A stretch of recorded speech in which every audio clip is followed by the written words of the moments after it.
We now know who will be playing Brainiac, both in the Superman sequel, Man of Tomorrow, and in the DCU moving forward. Let's talk about it.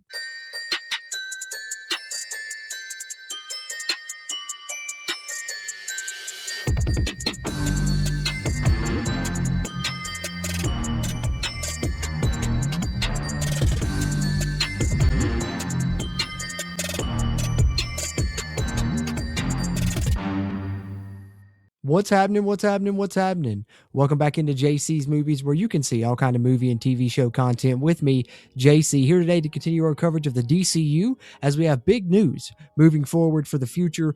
One of the big villains here, especially in terms of the next Superman movie, the Superman sequel, Man of Tomorrow. We knew that Brainiac was probably coming. James Gunn had teased it.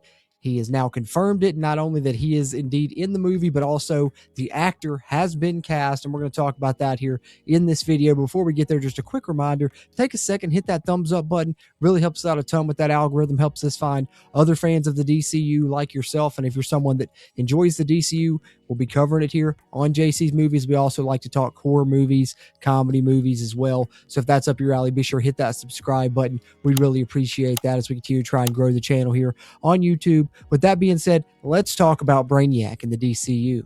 All right, so I'm sharing this article from Deadline, which was one of the first articles that I saw once the news broke. I believe James Gunn broke it on either Threads or X, Twitter, whatever you want to call it, one of the two. But Deadline stating James Gunn finds his Brainiac for Man of Tomorrow in Lars Eidinger, as I believe his name is. Now, I went through his IMDb. He is from Berlin, German actor, and I think a lot of his things that he's been in, a lot of his projects are, from Germany. It seemed like a lot of foreign films that I wasn't aware of. So I actually haven't seen any of his work, but personally, I really like that. And I'll talk about more why that is here in a second.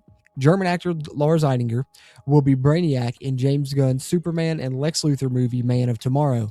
This is the first time that Brainiac, a very popular Superman villain in the comics, next to Lex, will appear on the big screen. Of course, we've seen him on television, in multiple forms. Mainly one of my favorites being on Smallville, but now we finally get him on the big screen. We wanted it forever. It's finally happening, and I think this will hopefully be a really good interpretation as they talk a little bit about Brainiac here. For those of you that don't know, multiple variations they could go with.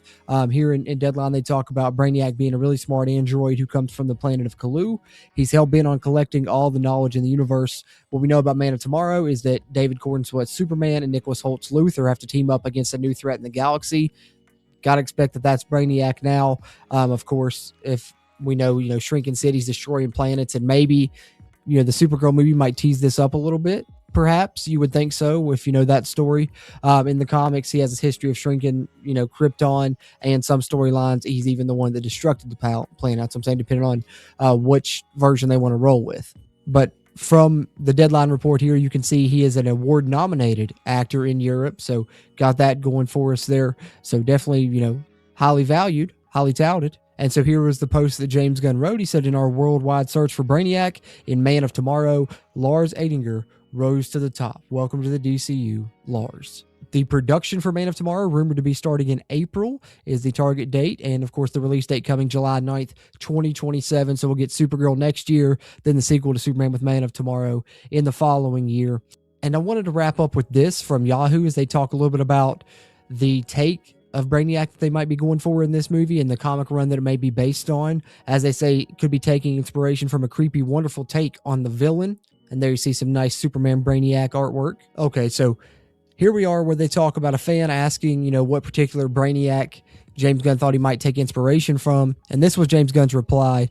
He says, I love aspects of many versions of the characters from the 1950s binder stuff, talking in regards to Brainiac, to the surprisingly scary Wolfman stuff, to the animated versions, and up through the truly creepy and wonderful current absolute Brainiac, which, he did seem to highlight that a little bit more. And then they also state that someone made a comment saying absolute Brainiac is the stuff of nightmares, and James Gunn liked that comment as well. So it seems like there definitely going to be some absolute Brainiac influence there. So that's good to note along with this as well. And excited to hear more information come out about this take on Brainiac and about the DCU moving forward, and can't wait to talk about it more here on JC's Movies. So there you have it, Lars Eidinger, Brainiac in the DCU. Super excited about this. Can't wait to cover, Supergirl more in the lead up to it. And of course, continuing on in the DCU, we got Lanterns coming up. We got season 2 of Creature Commandos. We've got Man of Tomorrow, as we're talking a little bit about in this one. And I wouldn't be surprised if we get maybe a surprise cameo from Lars Eidinger before Man of Tomorrow. We'll see what happens. But either way, exciting news. I'm excited about this moving forward in the DCU. And like I said earlier, it's someone that I don't know. And like I said, I wanted to touch on that before I wrapped up. The reason I like that is because to me, then I'm just going to see the character, really. I'm just only going to see Brainiac. So to me, this is great casting as far as I'm concerned. I think this is going to pan out perfectly. It's going to be a great incarnation of Brainiac, and I can't wait to see the movie, knowing how much I love Superman, which I can't wait to talk more about on the channel. We're going to rank my top movies of 2025 later on. Spoiler alert. But for continued DCU coverage, be sure you got the subscribe button clicked here on JC's Movies. Hit the like button before you head out if you made it this far in the video. And hey, throw your thoughts in the comments, how you feel about this casting or how you feel about the DCU in general thus far. Always appreciate those interactions, just like I appreciate you tuning into this one, and I will catch you on the next one.